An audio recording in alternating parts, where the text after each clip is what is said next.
televizor ko'radigan tomoshabinning yoshi yoshirmayman 40 dan teppa.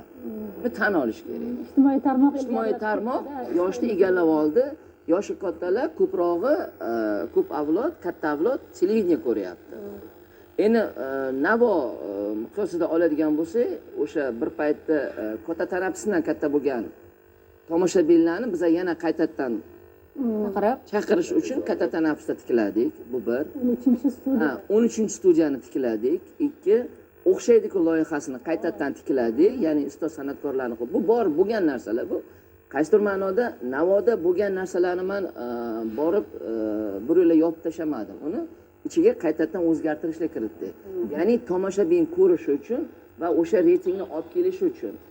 Yangi loyihalar ham bor, hozir yangi loyihalar turibdi. Sababi hozir o'zingiz bilasizlar, 3 oy davomida tomoshabin uncha televizor ko'rmaydi. Ya'ni ko'p dam olishga ketadi. Uyda bo'lmaydi, televizor ko'rmaydi.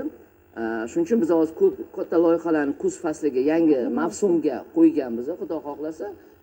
Endi shu tariqa hozir ishimiz ketyapti. Nasriddin aka, mana Navo telekanalida o'z-o'zidan o'sha musiqiy jarayonlarga ko'proq ahamiyat beriladi. Ha. Sizni yo'nalishingizdagi bugungi zamonaviy telekanallar ham bor. Ular ham o'sha istalgan kuy-qo'shiqlarni, zamonaviy kuy-qo'shiqlarni, ba'zi o'sha kliplari mentalitetimizga xos va mos bo'lmagan, istalgancha yo'nalishda ijod qilishyapti va o'z-o'zidan e'tiborni tortib olishyapti. Shunaqa bir raqobat maydonida ularni inobatga olib ishlash ham og'ir bo'lsa kerak yoki uni ahamiyatga olmaysiz? Og'ir joyi ham bor, yengil joyi ham bor. Sababini sizga aytaman. O'sha siz aytayotgan kontentni, o'sha kliplarni ko'rmoqchi bo'lgan tomoshabin uni televideniya orqali berishni kutmaydi. Ijtimoiy tarmoqqa kiradi.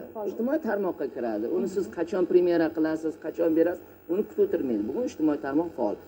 Lekin o'sha bizning formatimizga mos bo'lgan yana 2-3 ta telekanallar bor. Biz ular bilan qaysidir ma'noda o'zimizning yo'nalishimiz bo'yicha raqobat biza.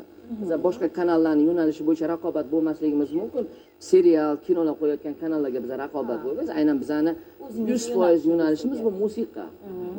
Musiqaga oid ko'rsatuvlar, musiqaga oid, san'atga oid insonlar bilan uchrashuvlar va suhbatlar.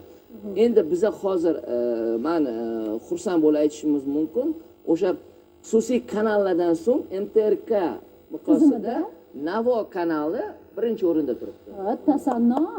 Ya'ni to'rtta o'sha xususiy kanalni olaylik. Xususiy kanallardan so'ng MTRK miqyosida o'sha Navo kanali hamisha pog'onada turibdi. Yo kinoteatrna, yo Navo mana shu. O'zbekiston ham ko'tarildi lekin. O'zbekiston ham ko'tarildi. Men siz taraf bo'lib turibman. O'shaning uchun biza imkoni boricha tomoshabinni o'sha siz aytgandek yaxshi narsani berishga harakat qilamiz. Dilshod aka, Nasriddin aka, agar ruxsat bersanglar, ko'rsatuv jarayonida men asosiy vazifam bor, o'shanga kirishsam, siz bayraminglar bilan chin dildan tabriklayman. Endi Bahodirjon, yana bir narsa bor. Biz yana bitta xursand bo'lamiz. Aka, mana siz aynan Mening yurtim jamoasidan boshqa bir manzilda ishlayapsiz, boshqa bir telekanalda ishlayapsiz, lekin aynan u yerda direktor lavozimidasiz. Bu ham bizni chin dildan quvontiradi albatta. Mana Nasriddin aka aytdilar, aynan davlat kanallarining xodimlari частный kanallarda, ya'ni xususiy kanallarda ishlayapti dedilar. Lekin mana xususiy telekanallarning xodimlari ham bugun davlat kanallarini boshlig'i darajasida. Tabriklaymiz. Undan tashqari mana shunday Wi-Fi uchun bu katta e'tirof. Rahmat. Yoshlar ko'paysin. Yoshlarni MTRK tizimiga kirib kelgani, rahbar lavozimida ishlagani shaxsan bizni quvontiradi. Demak, o'zgarishlar, islohotlar tez kunda natijasini ko'rsatadi. Fidoyilik tark etmasin. Rahmat. Bayram bilan tabriklaymiz.